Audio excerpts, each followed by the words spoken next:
It was supposed to be a routine press conference, a regular stop on Karoline Leavitt's campaign trail. The small, crowded room buzzed with a mix of local reporters and political pundits. Karoline had been gaining traction, her conservative message resonating with voters in the area.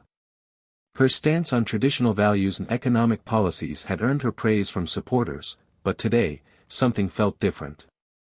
As she took the stage, confident and poised, the atmosphere felt charged, almost electric.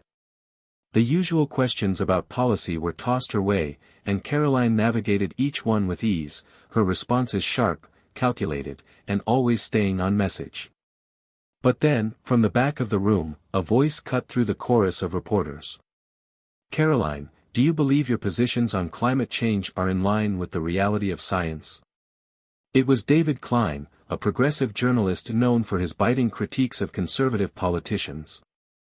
Karoline's gaze shifted towards him, and for a moment, the entire room seemed to hold its breath. David had been asking the same question at every event for days. "Thank you for the question, David," Karoline replied, her voice smooth but firm. "I think my positions are rooted in practical solutions for our economy, not political theater."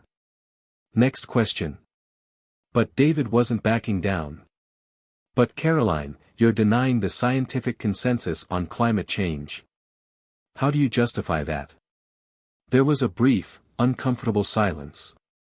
A few reporters exchanged glances, but Karoline didn't flinch. The tension in the room began to simmer, the mood shifting from respectful curiosity to something more uneasy. Karoline's response would set the tone for the rest of the press conference. "David," she said, her voice growing colder, "I've already answered that question multiple times. You've asked it in every press conference. If you're not interested in covering the issues that matter to Americans, perhaps this isn't the right space for you." A murmur rippled through the crowd, and the sharp edge of Karoline's tone hung in the air. David, sensing the change in her demeanor, pressed further. "Are you refusing to answer because you can't defend your position, or is it that you just don't care about the facts?" Karoline's jaw tightened. It was clear that this wasn't just another question. David was on a mission, and he wasn't about to let her off the hook. The room fell even quieter, as the weight of David's words hung in the air. Karoline's posture remained poised, but there was a flicker in her eyes, a subtle sign that the situation was about to escalate. The other reporters shifted in their seats, some exchanging uneasy glances, unsure of where this would go. Karoline took a deep breath, then spoke slowly, deliberately, her voice cutting through the tension like a knife. "David, I've already made my stance clear. I will not allow you to hijack this press conference with your repetitive questions. You're not interested in the truth. You're interested in pushing your own narrative." David didn't back down. "The truth? Karoline, the truth is that your policies are harmful, and the science is clear. You can't just ignore it when lives are at stake." A few gasps came from the crowd, a few murmurs of disapproval. The room was divided, some were uncomfortable with how personal the exchange was becoming, while others seemed intrigued by the unfolding drama. It was clear that Karoline wasn't about to let this continue, though. "Enough," Karoline snapped, her voice suddenly harsh. "This isn't the platform for your agenda. You've asked your question, and I've given you my answer. Now, if you can't respect the boundaries of this press conference, you can leave." David was taken aback, momentarily silent. The room seemed to hold its collective breath, waiting for his response. He was a seasoned journalist, known for his persistence, but even he seemed to realize the line had been crossed. But instead of backing off, he doubled down. "You're hiding behind your political power, Karoline, but we both know the truth. You can't just dismiss facts when they don't align with your views." The air grew thick with anticipation.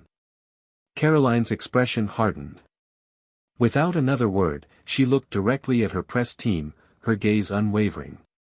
"Security," she called out, her voice cold as ice. "Please escort Mr. Klein out. He has no place here." A few gasps echoed through the room as the security guards moved toward David. He stood up abruptly, his face flushed with a mixture of anger and disbelief. "You can't do this!" he shouted, his voice rising in frustration. "I'm just doing my job." But Karoline remained unfazed, her eyes never leaving his. "You've crossed the line, David. This is my press conference, not your personal soapbox. Now, please leave."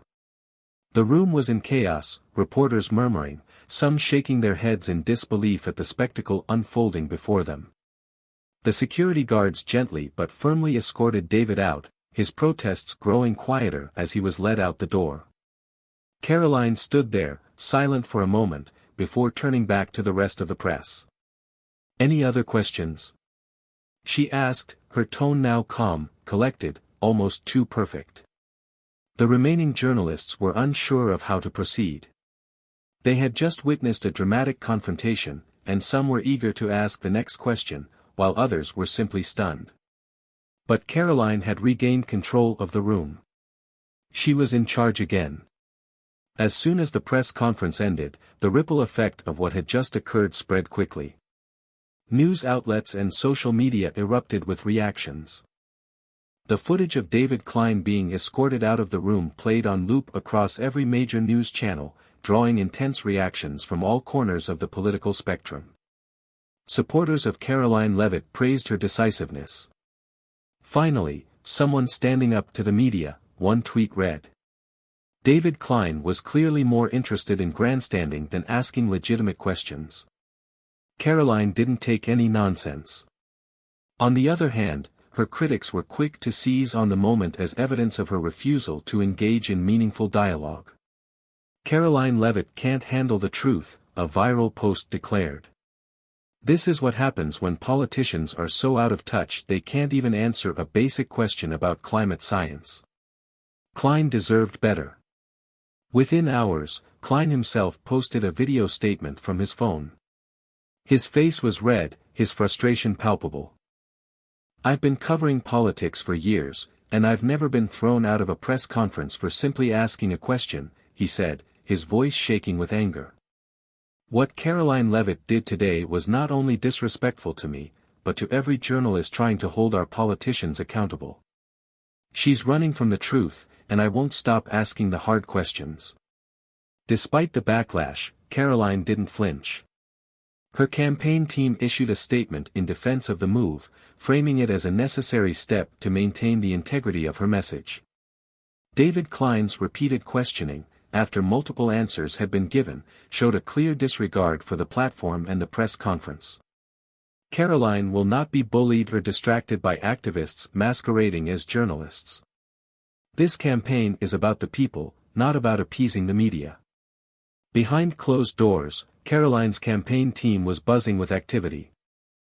Her communications director, Bethany, stood at the head of the conference table, pointing at a screen with social media posts and poll results flashing across it.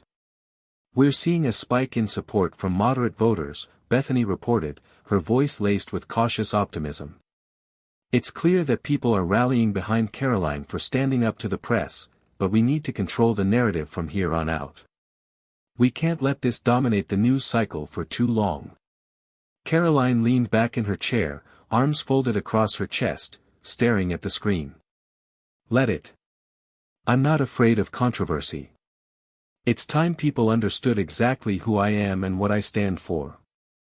Let them see that I won't be bullied into silence."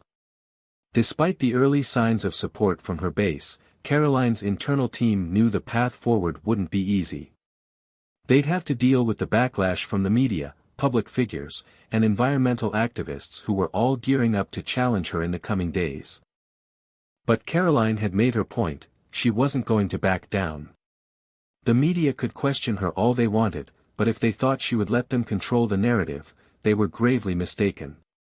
The real question now was how long she could keep the momentum going and how far she was willing to take this battle. As for David Klein, he wasn't done yet. His followers were loyal, and his next move was already in the works. The gloves were off. The days following the press conference were a whirlwind of media spin, public debates, and growing tension. The headlines were relentless. Some outlets painted Karoline Leavitt as a fearless leader standing up to a biased media, while others labeled her as a thin-skinned politician incapable of handling tough questions. But the most biting criticism came from David Klein, who wasn't about to let the incident fade into the background. Klein had quickly become a martyr for those who felt that political accountability was being sidelined. His Twitter was flooded with messages of support from environmental groups, progressive organizations, and even a few prominent political figures. He posted regular updates about the ordeal, including clips from the press conference, where he was escorted out of the room. Here's the reality: Karoline Leavitt cannot handle the truth. I was asking simple, legitimate questions about climate change, and she chose to silence me instead of engaging with the issues that matter to every single person in this country, Klein tweeted, followed by a link to his latest interview with a major progressive network. Meanwhile, Karoline was not letting the pressure get to her. Her team pushed back hard, emphasizing that Klein's refusal to accept her answers wasn't journalism, it was an agenda. He's more interested in pushing a narrative than reporting facts, Karoline said during a brief interview with Fox News. When a journalist refuses to listen, refuses to respect the boundaries of a press conference, it's time to call it what it is. But the real challenge came when Karoline's campaign team received word that David was organizing a public demonstration in front of one of her upcoming rallies. He'd announced a Stand for Accountability event, where environmental activists and journalists would protest her refusal to answer critical questions. The rally was scheduled for just a few blocks away from one of her biggest speaking engagements of the campaign. The timing was no accident. David had managed to rally his supporters in a way that made the upcoming rally an unavoidable spectacle. Bethany, Karoline's communications director, was on edge. This is escalating quickly. He's turning this into a full-scale event. If we're not careful, it could overshadow the rally. Karoline sat at her desk, scrolling through the updates on her phone. Let them. If they want to make a scene, let them. We'll use it to show just how far some people are willing to go to push their agenda. This is about more than just climate change, it's about who gets to control the narrative in this campaign. With the rally just hours away, Karoline made a last-minute decision. She would address the protest head-on, in front of the crowd. It was bold. It was risky. But if anyone could turn it into a triumph, it was Karoline.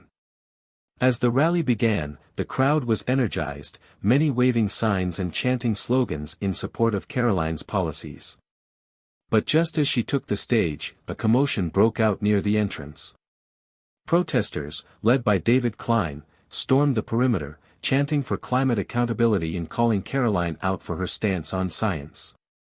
Their numbers were smaller than anticipated, but they made a loud, coordinated entrance, holding signs that read, "Silencing the truth and where's the science, Karoline?"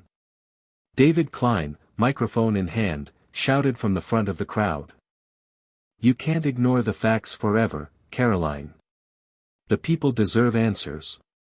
The crowd turned, some of Karoline's supporters booing, others watching in stunned silence as the standoff grew more heated. Karoline's gaze never wavered.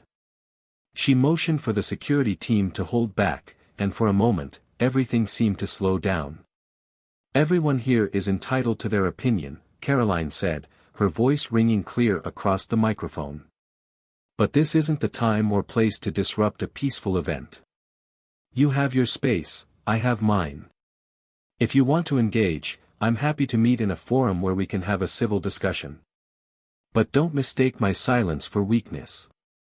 Her words carried a calm authority that seemed to rattle the protesters. The crowd around her began chanting her name, drowning out David's remarks.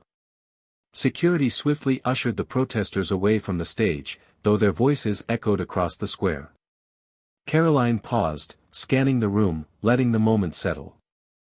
"This is exactly what we're up against," she said, turning to her audience, her eyes fiery. "This is why I'm running. For every person out there who wants to live in a country where they can trust their leaders to lead with strength, conviction, and truth." The rally continued, though the protest had clearly left its mark. The headlines the next day were a mix of praise and criticism, with most focusing on Karoline's handling of the situation. Some hailed her calm under pressure, while others accused her of using the protest as a political stunt. But as Karoline's campaign continued to grow, one thing became clear: she wasn't backing down from any fight. Not with the media, not with David Klein, and not with anyone who stood in her way. And David Klein? He wasn't finished either. In the days following the rally, the situation between Karoline Leavitt and David Klein reached a boiling point. While Karoline's supporters praised her for her poised handling of the protest, the incident had only added fuel to the fire of her growing critics. David Klein's network of activists and environmental advocates were now calling for more than just an apology. They were demanding accountability, and they were not going to let the issue die.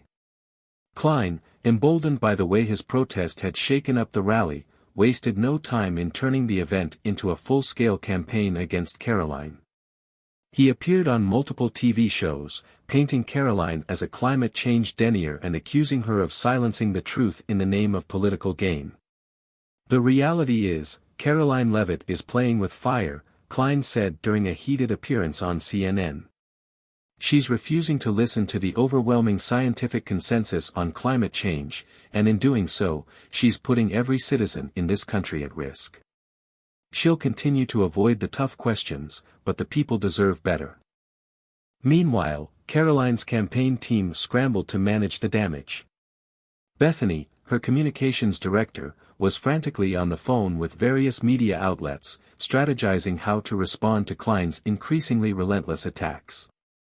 "David's not going to let this go," Bethany said, clearly frustrated. "He's going to milk this for all it's worth. We need to get ahead of this narrative." Karoline, however, remained calm, sitting back in her office chair with a small, confident smile. "Let him talk. The more he pushes, the more it makes him look like an activist with a vendetta rather than a journalist.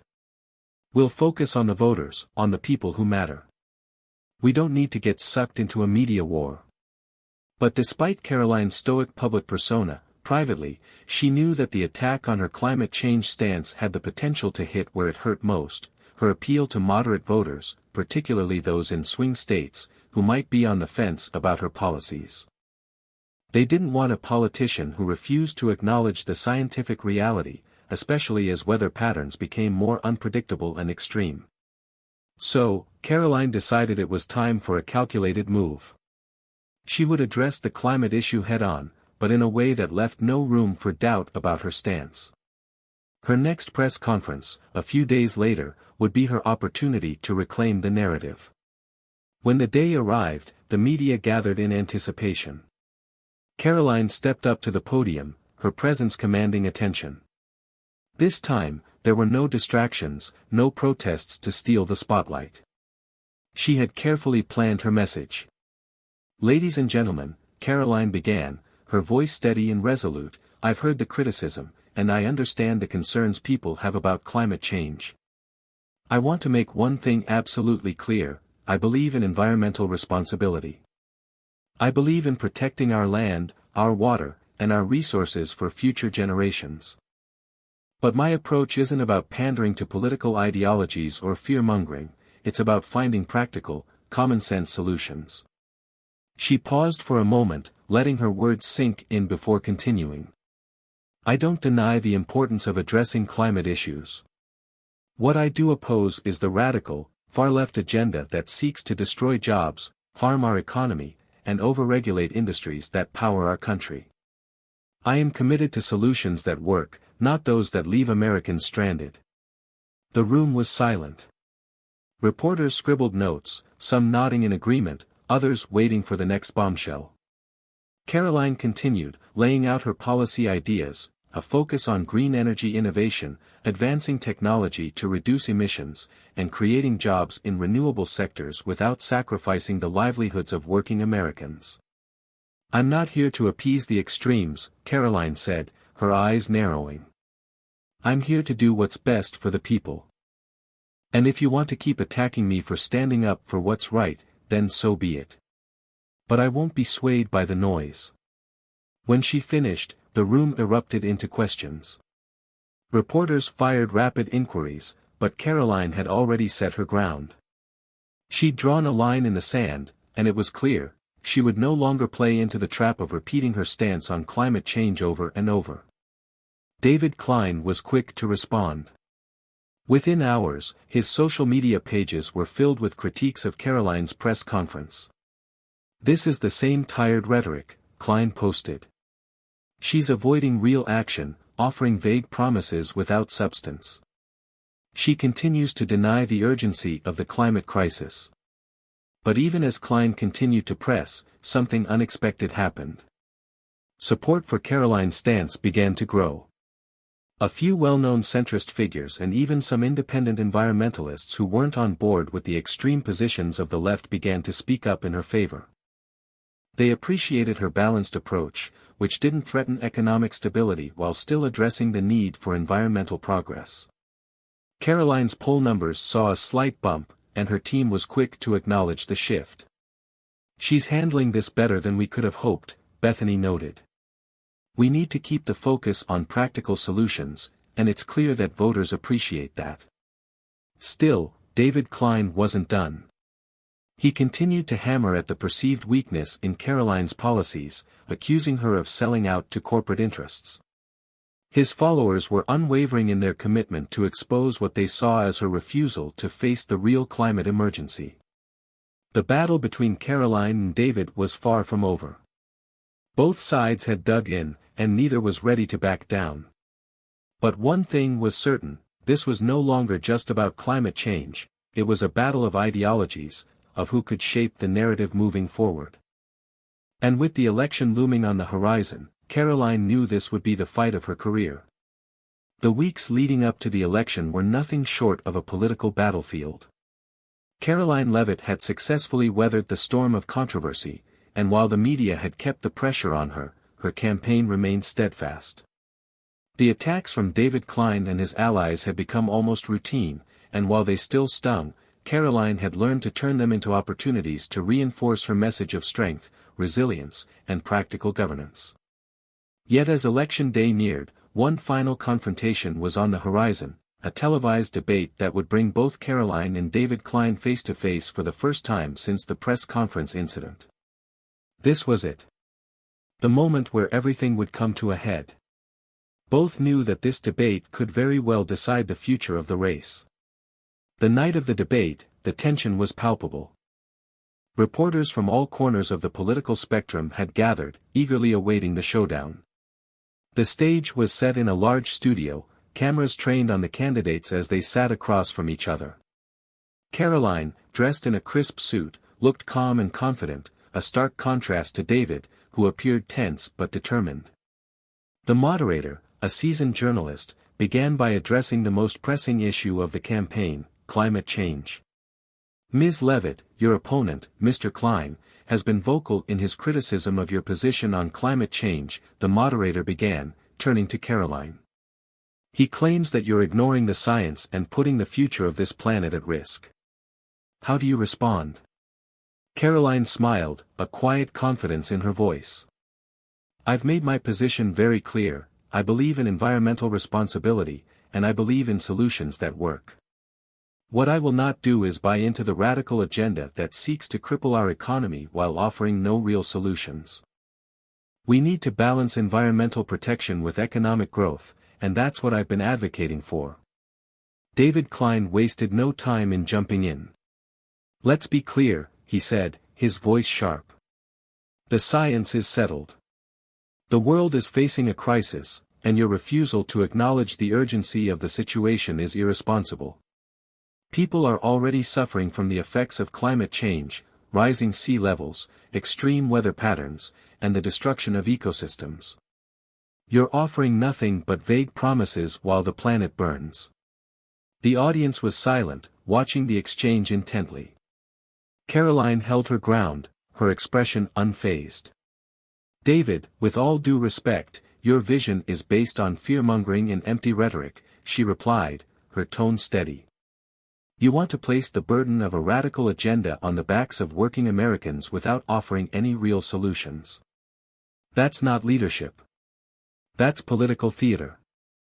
I will continue to push for policies that address climate change in a way that actually benefits our people, policies that create jobs, support green energy, and protect our environment without destroying our economy. David leaned forward, his eyes burning with intensity. Your policies are a farce, Karoline. We can't afford to wait any longer. This isn't about politics. This is about survival. You are ignoring the facts, and the people who will suffer most are the ones you claim to represent. Karoline's voice remained calm but cutting. I'm not ignoring the facts, David. I'm acknowledging the reality that we need a plan that works for all Americans, not just the extreme left or the extreme right. People want solutions, not more division. The room was on edge as the debate continued, both candidates trading barbs and defending their positions with passion. For Karoline, the moment felt like a final proving ground. This was where she would make her case to the voters, where her message of strength, pragmatism, and unity would either resonate or fall flat. By the end of the debate, it was clear that Karoline had held her ground. While David's attacks had been fierce, Karoline's ability to stay calm, articulate her policies, and reject the narrative of fear and division had won her the respect of many in the audience. Even some of her critics were forced to acknowledge her composure and resolve. In the days following the debate, Karoline's campaign saw a surge in support. Polls showed a noticeable shift in favor of her practical approach to governance. Voters who had been undecided or uncertain about her stance on climate change now felt they had a clearer picture of her leadership style. David Klein, on the other hand, doubled down on his position. His followers remained loyal, and his message continued to resonate with those who believed in an urgent, all-encompassing solution to the climate crisis. But despite his efforts, it was becoming increasingly clear that the public was weary of the divisive rhetoric and ready for a more balanced approach. The election night arrived, and the results were tight. As the final ballots were counted, it became evident that Karoline Leavitt had won the race.